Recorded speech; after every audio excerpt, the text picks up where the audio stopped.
हरिओम.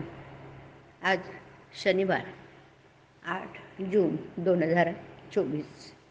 सद्गुरू ब्रह्मचैतन्य गोंदवलेकर महाराज आज आपल्याला प्रवचनातून सांगणार आहेत की विषयाकडचा ओढा हा भगवंताकडे लावावा. प्रपंचात ज्याला विश्वास म्हणतात त्यालाच परमार्थात श्रद्धा म्हणतात. उगीच उणीव हेच प्रपंचाचं रूप असल्यामुळे तो पूर्ण झाला असं कधीच होणार नाही. समाधान हा मात्र पूर्णत्वाचा स्वभाव आहे. निर्हेतुक कर्म करण्याने खरी सात्विकता उत्पन्न होईल आणि पुढे पूर्णाहुती दिली जाईल. आणि मग अशा प्रकारे सर्वस्व अर्पण करणं याचंच नाव यज्ञ.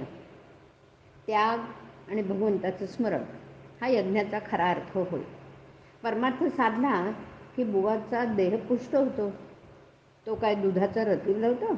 छे, भगवंताच्या आनंदाने त्याचा देह भरलेला असतो. परंतु साधकावस्थेमध्ये त्याचा देह कष्टामध्येच ठेवलेला असतो. खरं म्हणजे परमार्थी माणसाने दैन्यवाने राहण्याचे कारणच आहे. पैसा असेल तर त्याने रोज श्रीखंडपुरी खावी ना, पण उद्या जर उपास पडला तर मात्र आजच्या पक्वान्नाची आठवण होता कामा नाही. सर्वात गृहस्थाश्रम श्रेष्ठ सांगितला आहे. ज्याला हित करून घ्यायचं आहे त्याला गृहस्थाश्रमासारखा आश्रम नाही. पण लग्न करून सर्व काळ विषयात घालवू लागलो आणि प्रपंचाची कर्तव्य करायची राहिली तर मग लग्न करून काय साधलं? उद्योग करून पोट भरायचं हे खरं, पण नोकरी करून मालकाला सर्वस्व मानू लागलो आणि देवाला विसरलो तर नाही उपयोग होणार. देवाला स्मरून नोकरी करावी. गृहस्थाश्रमात देव भेटणार नाही असे जो म्हणेल त्याचं खरं मानू नये. देव भेटेल याची खात्री बाळगावी. आपला भार सर्वस्वी भगवंतावर टाकावा. संकट आनंद दोन्ही भगवंताला सांगावीत. ज्या स्थितीत भगवंताने ठेवलं आहे त्या स्थितीत समाधान मानावं. अर्पण बुद्धीने सर्व कर्म करावीत.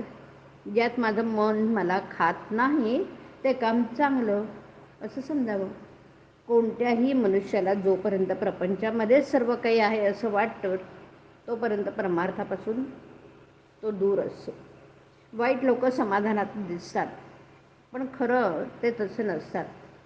वाईट कृत्य करणाऱ्याला कधी ना कधीतरी पश्चाताप झाल्यापासून राहत नाही. एखादी बाई आपल्या सावत्र मुलाला ज्याप्रमाणे खायला प्यायला घालते पण आतून तिचं त्याच्यावरती प्रेम नसतं, त्याप्रमाणे आपण परमार्थाला वागवतो. खरं म्हणजे आपला इथंच चुकतो. आपला ओढा हा विषयाकडे तो भगवंताकडे लावला की परमार्थ साधला. ज्याने विषयातले सुख भगवंताकडे लावलं म्हणजे भगवंताच्या स्मरणात ज्याला सुखा समाधानाचा लाभ झाला त्याचे जन्माला येऊन खरं कल्याण झालं. प्रपंचात जी आपली चिकाटी आहे तिच्या 1/4 चिकाटी जरी भगवंतासाठी आपण धरली तरी आपलं काम भागेल. हरिओम. हरिओम तत्सत. हरिओम.